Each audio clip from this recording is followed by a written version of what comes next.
اوښکې او سلګۍ: د ماښام لمانځه وروستی تش رکعت د مولوي صاحب په سلام ګرځولو پای ته ورسېد. مقتدیان تر لنډې دعا وروسته 2 رکعته سنت لمانځه ته د ولاړېدو په حال کې دي چې د یوې مېرمنې رغېدلی غږ په مسجد کې د لمونځ کوونکو پاملرنه جلب کړه. مسلمانانو وروڼو، کونډه یم، اولادونه مې په غاړه کې لوېدلي دي. د سهار له چای څښلو مې بیا په یوه ګوله هم سکه. دې لا خبره نه وه پوره کړې چې مولوي صاحب یې خبره په خولو کې ور وچه کړه. ځه د باندې ووځه، ځوانه جهانه ښځه یې، په مسجد کې دې اواز کښلی دی، د مسلمانانو لمونځونه ور خرابوې. بي بي هورا چې یو کوچنی زوی یې په غېږ کې او بل یې تر لاس نیولی دی، په چټکۍ له مسجد څخه ووتله او د مسجد له دروازې سره یې خپله چادري پر ځان راوپیچله. د لمونځ کوونکو راوتلو ته په انتظار ناسته ده. حاجي سعدالله خان چې تل د لمانځه په اول صف کې په مولوي صاحب پسې چسپ ولاړ وي، پایسې یو څه نورې هم ور پورته کړې. پر ږیره یې لاس راتېر کړ او له ځانه سره وغورېدی. ځوانه ښځه ده، فقر کوي، توبه خدایه. د مسجد په بېلابېلو برخو کې 2-3 نور کسان هم له ځانه سره وغړمبېدل، خو پوه نه شوه چې څه وایي. په مسجد کې چوپتیا خپره شوه. ټولو کسانو د 2 رکعته سنت لمانځه ادا کولو لپاره لاسونه غوږونو ته یوړل. نن هوا هم تر نورو ورځو یخه ده.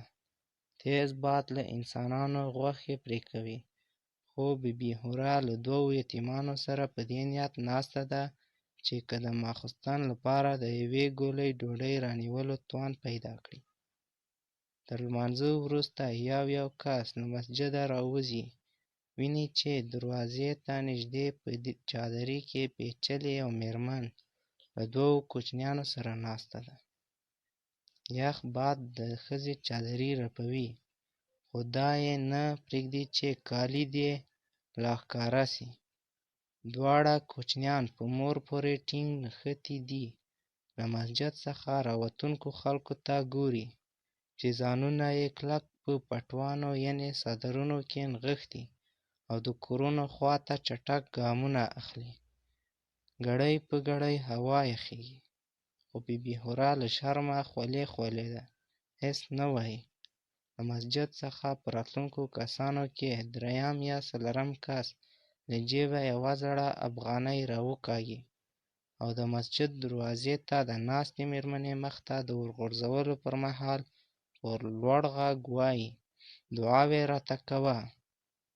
ځوانه کونډه حیرانه ده چې د مسجدوالو د دې خبرې په ځواب کې څه ووایي، ځکه دا یې اول وار دی چې د اولادونو ژړا د مسجد راوتلو ته اړ کړې ده. دې ته ځان خورا بد معلومېږي. د خیر غوښتلو لپاره دا څو ګړیه ناسته پر دې 100 کاله سول.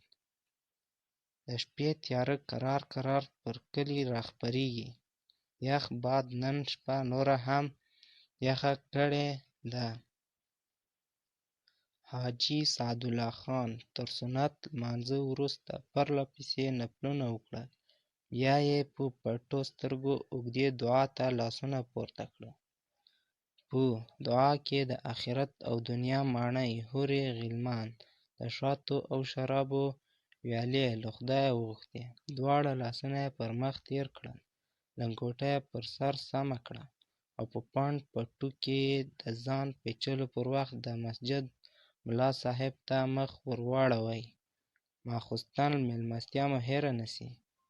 حاجي صاحب د مسجد پر دروازه پنډه پرده پورته کړه. په انګړ کې تاریکه ده. د لاس څراغ یې ولګوی. روان سو. د مسجد دروازې ته پر ناسته ځوانې کونډې یې د لاس څراغ رڼا برابره سوه. د دې پر ځای چې خیرات ورکړي، غږ یې ډډ کړ: واده وکړه، ټول مشکلات به دې خدای حل کړي. دې خبرې د بي بي هورې پر سر اور بل کړ. راولاړه سوه، چادر یې پر ځان سمه کړه، کوچنی زوی په غېږ او بل یې تر لاس ونیو، تش لاس کور ته روانه سوه. یخ باد د مسجد مخ ته پرتې یو څو زړې کاغذي افغانۍ یو بلې خواته یوړې.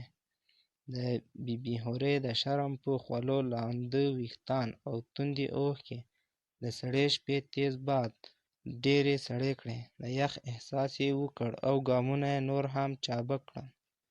د یخ دغه اوږده شپه هم د نورو شپو په ډول پر ځوانې کونډې او دوو یتیمانو په شومې ژړا او سلګیو تېره شوه، خو حاجي سعدالله خان اکا او مولوي صاحب په لویه مېلمستیا کې د کورني چرګ له تودې ښوروا ډېر غوړپونه وکړل، چې له هر غوړپ سره مل به یې د لویو ټېغونو سره سم د نوشي جان غږونه بې اختیاره له خولې راوتل. عبرت: د بي بي هورې په شان زیاتې کونډې او یتیمان شته، چې ورځې په سرګردانۍ او شپې په لوږه تېروي.